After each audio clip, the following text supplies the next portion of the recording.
या कल आप देखेंगे भी कभी भी, तो आप इसको सॉल्व करेंगे पहले, फिर सॉल्यूशन देखेंगे। ठीक है, मैं आपको सॉल्यूशन आज दे रहा हूँ जो हमने कल क्वेश्चन दिए थे। बेस्ट सॉल्यूशन है, शॉर्टेस्ट सॉल्यूशन है। आप क्वेश्चन पहले देखिए, क्वेश्चन क्या था आपके सामने। क्वेश्चन है, पहले पढ़ लीजिए क्योंकि क्वेश्चन हट जाएगा। क्वेश्चन मैं पढ़ देता हूँ वैसे भी आपके लिए। तो ये क्वेश्चन है, if the cost of pin reduce by ₹4 per dozen, 12 more pins can be purchased for ₹48. The cost of pin per dozen after reduction is, ठीक, हिंदी पढ़ता हूँ। यदि पिन के मूल्य में ₹4 प्रति दर्जन की कमी हो जाए तो ₹48 में 12 पिन अधिक खरीदा जा सकता है। तो मूल्य में कमी के बाद प्रति दर्जन पिन का मूल्य बताओ। कमी के बाद बताना है। देखिए इस टाइप का क्वेश्चन जब भी देखिए ना, ये टाइप का क्वेश्चन मैंने बताया आपको, तो आप इसको ऑप्शन करने का तरीका, मैं आपको दूसरा तरीका भी बताऊंगा, बेस्ट तरीका वो भी है, लेकिन मैं इसको आपको सजेस्ट करूंगा। आप ऑप्शन जानेंगे तो आपको 5 से 10 सेकंड में क्वेश्चन हो जाएगा। देखिए आपको समझा रहा हूँ, भले समझाने में टाइम लगेगा लेकिन आपको समझ में आ जाएगा ना, तो आप तुरंत कर लेंगे। देखिए क्या है, if the cost of pins, देखिए क्या कह रहा है कि आप पहले ऑप्शन चेक करिए। ऑप्शन क्या है, ₹8, ₹12, ₹16 और ₹20। ये ऑप्शन है घटने के बाद, प्रति दर्जन का ऑप्शन है। प्रति दर्जन इतने रुपए का घटने के बाद, प्रति दर्जन इतना घटने के बाद, घटने के बाद, घटने के बाद। ₹48 पहले भी खर्चा कर रहा था टोटल पे, ₹48 अभी भी खर्चा कर रहा है टोटल पे। ठीक, पहले भी टोटल पे ₹48 खर्चा कर रहा था, अभी भी ₹48 खर्चा कर रहा है। बस क्या कर रहा है, क्वांटिटी बढ़ा दे रहा है, पैसा उतना ही खर्चा कर रहा है क्योंकि रेट घट गया है। प्रति दर्जन में, प्रति दर्जन का रेट घट गया। हर एक दर्जन में जो कम पैसा हुआ है, जो पैसा बच रहा है, उससे वो 12 क्वांटिटी, 12 जो कुछ सामान है वो 12 और पिन जो है 12 और खरीद ले रहा है। ठीक है, तो हम लोग क्या करेंगे, पहले चेक करेंगे ऑप्शन से। 20 है, हम 20 से डिवाइड करेंगे। ये घटने के बाद है तो घटने से पहले कितना होगा, 24 होगा, जाहिर सी बात है। तो काटते पहले, देखिए यहाँ 0 आएगा, ये कटेगा नहीं, पॉइंट में आ जाएगा, आप जानते हैं। पॉइंट में आंसर नहीं तो पहली बात तो कट जाएगा, पॉइंट में नहीं आएगा क्योंकि 5 से जब तक नहीं है, ऊपर 5 है नहीं और 0 भी नहीं है, तो 0 तभी कटेगा 5 डिवाइड होगा। तो आप पहले ये सब थोड़े थोड़े लॉजिक लगाइए। ये तो ऑप्शन गया। अब 16 देखते हैं। अब यहाँ 16 रख दिया, यहाँ 16। ठीक, पहले कितने सामान खरीदा, 16 तिहाई 48, 3 दर्जन खरीद रहा था। 16 तिहाई, सॉरी 4 कम कर देंगे, 4, ये 16 है, 4 कम करेंगे, पहले कितना था 12, अभी 16 हो गया घटने के बाद।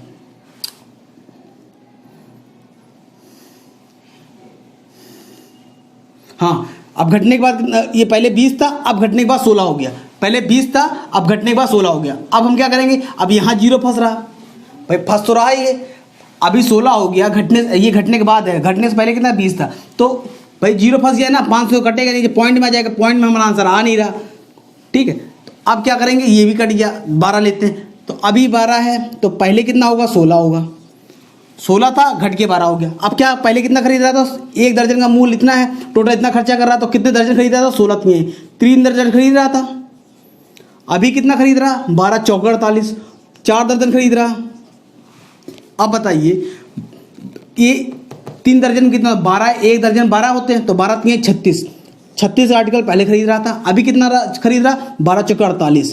तो कितना ज़्यादा है, 12 ज़्यादा है, सेटिस्फाई कर गया, यही तो कह रहा है 12 ज़्यादा होना चाहिए।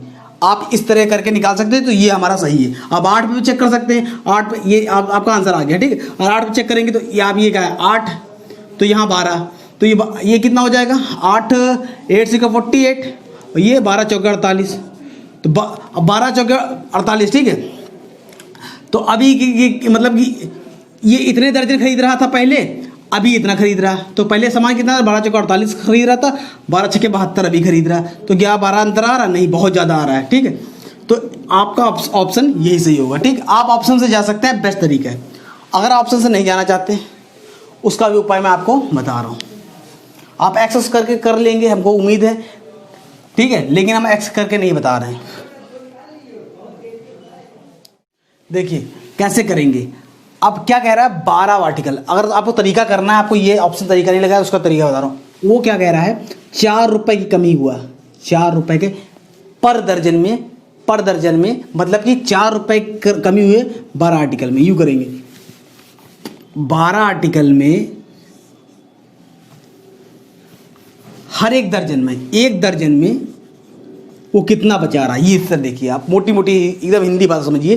4 दर्जन में, एक दर्जन मतलब 12, एक दर्जन में वो 4 रुपये प्रति दर्जन बचा रहा है, मतलब कि कम हो भाई, प्रति दर्जन 4 रुपये कमी हो गई, तो मतलब एक दर्जन में वो 4 रुपये बचा रहा है, ये बचा रहा एक दर्जन पे।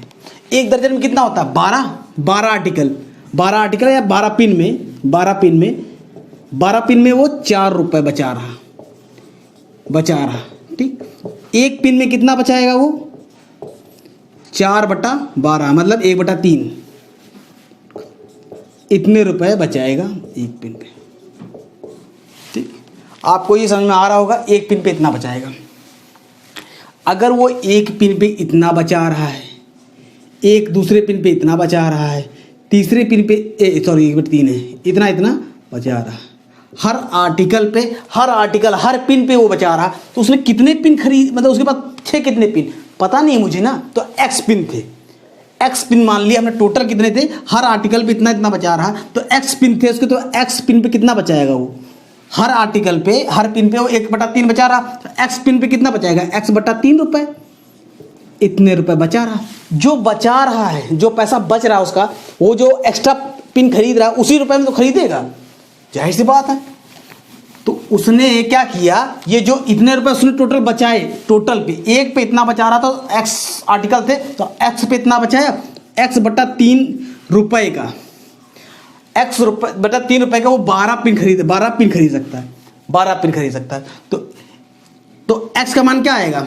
12×3 36, मतलब कि पहले कितना था? x था, x समान था, एक समान कितना बचा रहा था, हमने क्या टोटल x माना था, x समान था, मतलब पहले तो वो 36 समान था, पहले अब 36 समान था, पहले ही वाला तो माना था x, पहले वो 36 समान था, अभी कितना हो गया? वो जो बढ़ के कितना हो गया? 12 बढ़ गया तो 48 हो गया, 12 बढ़ गया तो 48 हो गया। तो वो रेट पूछ रहा है अभी का रेट पूछ रहा है ना, तो 48 रुपए, 48 आर्टिकल, पहले कितना था? 36 आर्टिकल, अभी कितना है? 48 आर्टिकल, 48 रुपए में 48 आर्टिकल बेच रहा है, ठीक। तो 48 आर्टिकल में कितने दर्जन होंगे?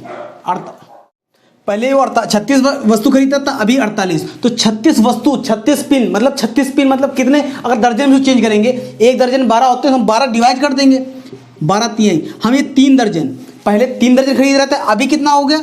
अभी 48 पिन, मतलब 12 डिवाइड कर देंगे, 12×4 = 48, मतलब पहले 3 दर्जन खरीदा था, अभी 4 दर्जन पूछ रहा। आपको जो भी रेट पूछे, अभी करंट पूछे, तो भाई खर्चा तो उतना ही 48 रुपये में खर्च कर रहा है ना, टोटल 48 रुपये खर्चा कर रहा है, वो रेट कभी पूछ रहा है घटने के बाद इतने दर्जन खरीद रहा हो, तो 4 डिवाइड कर देंगे, 4 एकम 4, 4 दूनी 12, तो अभी का रेट 12 रुपये होगा। अगर पूछता कि पहले क्या था, तो हम 30 डिवाइड कर देते, 16 आ जाता, तो आंसर हमारा 12 आ गया। आप नोट कर सकते हैं, इसको समझाने में भले इतना समय लगा, इतना लंबा दिख रहा है नहीं ये लंबा, ठीक है। इसको डालते हैं, अगर हम इसको डायरेक्ट यू करते, देखिए यू करते, डायरेक्ट मुंह जवानी कैसे करेंगे हम इसको, कैसे मतलब कि जल्दी करेंगे। देखिए हम क्या कह रहे हैं, 4 रुपए कमी हो रही है, तो 12 वस्तु पे 4 रुपए कमी हो रही है, तो एक वस्तु कितना होगा? 12 वस्तु पे 4 रुपए की, एक वस्तु पे 4/12, मतलब 1/3 रुपए की। टोटल वस्तु कितने हमें नहीं पता, तो x/3 यही हमारा 12 हो जाता, तो 12×3 36, x = 36, मतलब 36। पहले 36 था, अभी वो कितना? 12 48। अब पहले का रेट पूछेगा तो इससे डिवाइड करेंगे, अभी रेट पूछेगा इससे डिवाइड करेंगे, बात खत्म। 48 लेके ये क्वांटिटी है, इसको हम पहले दर्जन चेंज करेंगे, कितने दर्जन है? 12×4 = 48। ये पहले कितना था? 12, पहले 3 दर्जन था, अभी 4 दर्जन, ठीक है। इतना समय लगता है अगर आपने प्रैक्टिस कर रखी है, ठीक है। तो ये पहला क्वेश्चन हो गया। अब दूसरा क्वेश्चन लेते हैं, आपके सामने दूसरा क्वेश्चन भी ये रहा, आप देख लीजिए, पढ़ लीजिए, क्योंकि क्वेश्चन चला जाएगा। दूसरा क्वेश्चन मैं पढ़ देता हूं। X sells 2 articles for 4,000 each with no loss and no gain in the interaction. If one was sold at a gain of 25% of other is sold at a loss of, देखिए हिंदी में पढ़ देता हूं। X 2 वस्तु प्रत्येक को 4,000 रुपये में बेचता है, तो उसे ना तो लाभ होता है ना ही हानि होती है, ठीक है। यदि वह पहले को 25% लाभ पर बेचता है, तो दूसरे को कितने रुपए नुकसान में बेचेगा? बहुत सिंपल और बहुत सुशील आंसर है, इसका तरीका बता देता हूँ। देखिए पहले क्वेश्चन देख लिया होगा, आप इसका वो ले सकते हैं स्क्रीनशॉट, ठीक है। अब मैं लेता हूँ पहला क्वेश्चन। पहले को 25% लाभ पे बेच रहा, मतलब 25% कैसे लिखते हैं? 1/4 लिखते हैं। लाभ पे बेच रहा है, 4 रुपये खरीद रहा है, 1 रुपये का लाभ हो रहा है, 5 रुपये में बेच रहा है। ठीक है, 4 रुपये खरीद रहा है, 1 रुपये का वो हो रहा है, ये सेलिंग प्राइस लेकिन कह रहा है सेलिंग प्राइस सेम है, सेलिंग प्राइस सेम है, तो सेलिंग प्राइस दूसरे वाले का भी 5 ही होगा, दूसरे रुपये का 5 ही होगा। अब 1 रुपये का लाभ हुआ तो हमको लाभ हटाना है ना, तभी तो बराबर होगा ना, तो ये हो जाएगा 1। तो ये कॉस्ट प्राइस हमारा कितना हो जाएगा भाई, 6 रुपये हो जाएगा ना, 6 रुपये में 1 रुपये कॉस्ट प्राइस हटा देंगे तो सेलिंग प्राइस आ जाएगा। तो हमारा रेशियो ये आ गया, ये कॉस्ट प्राइस हो गया पहले का ये, दूसरे का ये, सेलिंग प्राइस दोनों को सेम हो गया, पहले 1 रुपये लाभ, दूसरे रुपये हानि। तो अब हमें निकालना क्या है, इसमें निकालना है क्या, अगर एक को 25 तो कितने रुपये नुकसान में बेचेंगे, तो 4,000 रुपये पे बेचता है, 5 आर्टिकल यूनिट, 5 यूनिट की वैल्यू 4,000 रुपये। ठीक है, तो कितने रुपए कि इसको हमको जरूरी नहीं है, इसका जरूरत नहीं है, हमें परसेंटेज पूछ रहा है, हमें कितने % नुकसान में बेचना है भाई। 1 कितने हो रहा है, 1 का नुकसान हो रहा है 6 पे आ रहा है, तो इसको क्या लिखेंगे, 16 सही 2/3 ही तो लिखेंगे, इतने % हो जाएगा आंसर।